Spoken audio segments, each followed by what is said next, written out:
Minnesota Vikings rookie wide receiver Justin friggin' Jefferson set the world on fire last year. 88 catches, a record 1,400 yards receiving, 7 touchdowns. Also introduced the gritty to the world.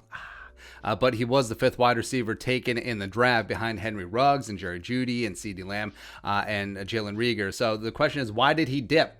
And there was a lot of questions about him in the draft. Was he only a slot guy? Could he get off a press at the next level? Was he fast enough, even though he tested at a 4.43 at the 40? And there was a lot of questions that trickled down into negative scouting reports, both written and in video. And there was a lot of sites that just magically made these reports go away. It was kind of weird because when we started this project of gathering some negative Justin Jefferson scouting reports, there was a lot fewer than we remember. A couple just magically went away. Now we could go to the archive Wayback Machine, but it's kind of like the ESPN basketball writer who went back and changed his mock drafts to make them more accurate, where it's like, okay, sure. I mean, just wear it. I respect people who kept their negative scouting reports up, just like us. We'll get into that sec. So, we're going to get in negative scouting reports of Justin friggin' Jefferson. First off, from the Draft Network, love and respect all the guys over there, Harris wrote this.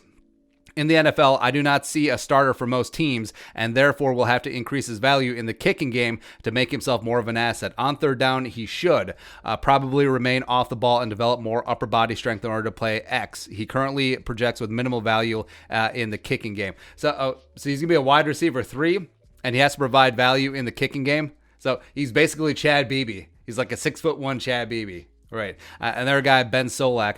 Justin Jefferson is a day 2 candidate. Day 2! Woo! Looking to add a consistent option from the slot. Jefferson is lacking in elite physical traits and must answer key questions about his ability to release off of tight coverage if he's ever going to grow out of his slot deployment. But respect. So Ben eventually mocked Jefferson to the Vikings. Now, Ben is an Eagles fan. So why he didn't take him at 21? I don't know. Then Pro Football Focus. So PFF completely pulled a 180. I mean, PFF named Jefferson their offensive rookie of the year. He should have been the league's offensive rookie of the year, but our anger with the AP is very well documented. But PFF, in their scouting report, one of our biggest mottos at PFF when it comes to draft prospects is we need to see it first. That basically means we'd like to see a draft prospect do something at a high level before projecting them to do it in the NFL, whether that's rush the passer, throw with accuracy, or beat man coverage, blah, blah, blah, blah, blah.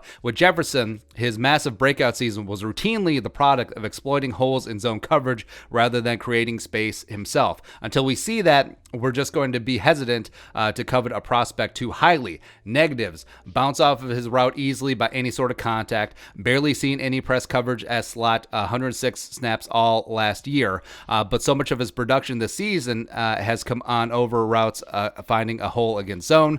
Still needs to add muscle to his frame.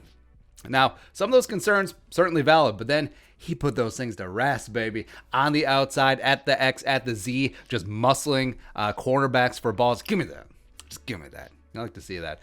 Then also, PFF, in the Risers and Fallers article, analyst Ben Lindsley had a sell on Justin Jefferson. I'll start this off by saying that sell is a little harsh. Well, there you go. Jefferson comes in at 32 on the PFF big board. A player who we see right in that round 1, round 2 border. The consensus has trended towards the idea that he is a clear-cut wide receiver 4 behind Jeudy, Lamb, and Ruggs. We're not going to buy that with the other talent at wide receiver going up against Jefferson. Woo! As of right now, Laviska Shenault, Jalen Reagor, Michael Pittman Jr., T. Higgins, all listed ahead of Jefferson on our big board. Wow. While the 4.43 40-yard dash and production he put up at LSU last season are terrific, there are still some questions about projecting him to the NFL. How does Jefferson handle press coverage, something he rarely saw in the slot for LSU last season? Can he consistently create space for himself rather than exploiting holes in zone coverage? Jefferson is a strong prospect in this class, but there are a lot of those. He hasn't done enough to say he's the obvious wide receiver 4 regardless of team fit. Wow. So receivers that was taken ahead of him: Jalen Reagor would have been something, but the Eagles were a mess and he got hurt. Michael Pittman got hurt for the Colts this year. Laviska was very rarely used for Jacksonville. CD, I mean, respect, but no. All right, just great. And then Brandon Ayuk, who they didn't list, who was also a first-round pick. Okay.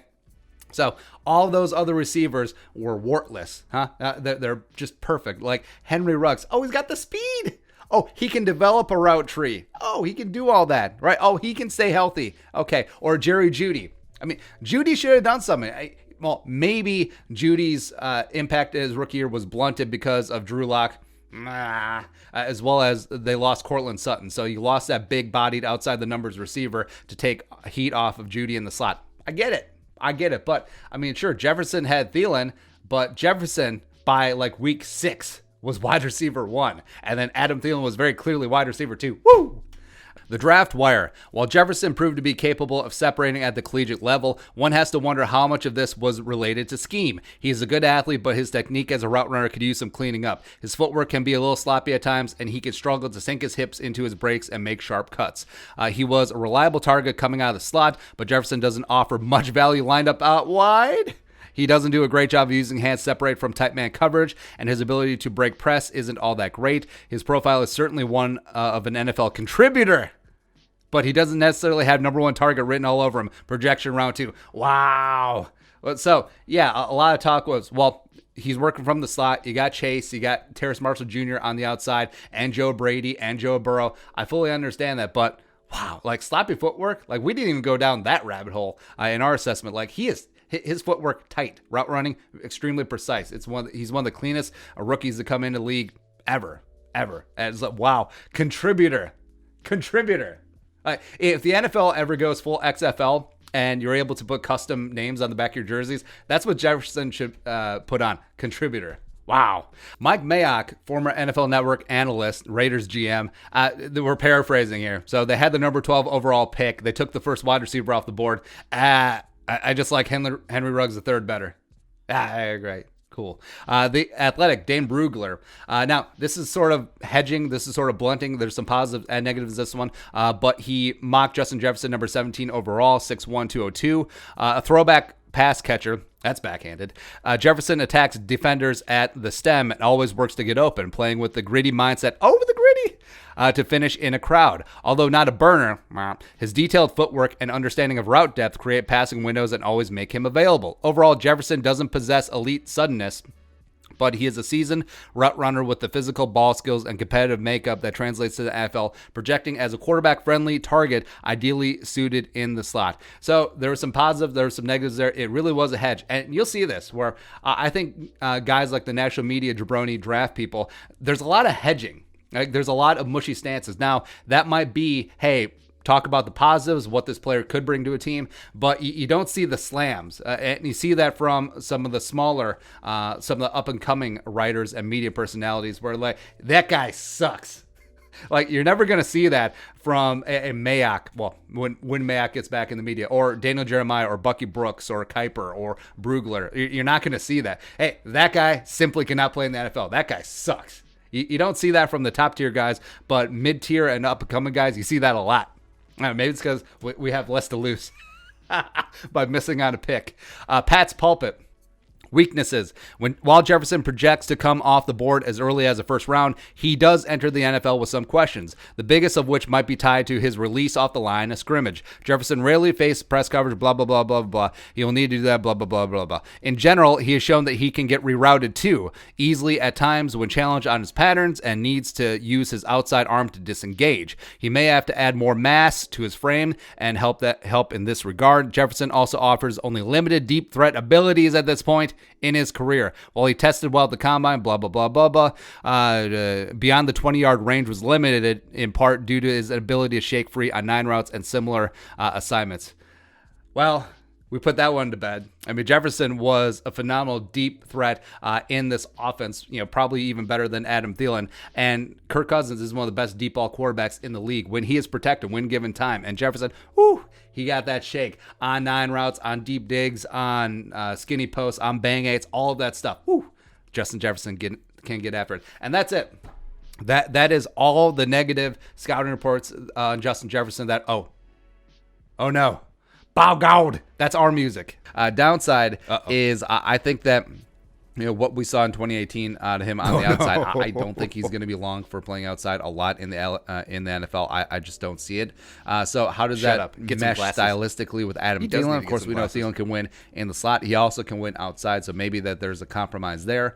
And with Jefferson, he does need some refinement on routes. I mean, we talked about coming from a spread system, not quite air raid going on fully with LSU, but simplistic in the route tree. Does need a little bit more refinement. Really needs to get into, especially if he's going to play slot in the NFL, running a full route tree. So there's a lot of work to be done there. Oh, I guess we lied. I guess maybe we did talk about his routes. I don't know. It was so long ago, but it be what it be. And hey, I feel like that is a badge of honor, like keeping the negatives out there where you completely whiff on a prospect. And we talked about, we did like Jefferson overall as a prospect, but specifically for the Vikings, I thought that him and Thielen overlapped too much. But then you remember, oh yeah, it's okay to have two Adam Thielens as well as Jefferson rising up that cream.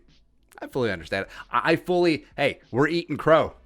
We're okay with that. We're fully okay eating a bunch of poo on this. One was like, oh, I got owned. Oh, we missed on a pick. Oh, we just have the best young wide receiver on our football team. Oh, no. Woo!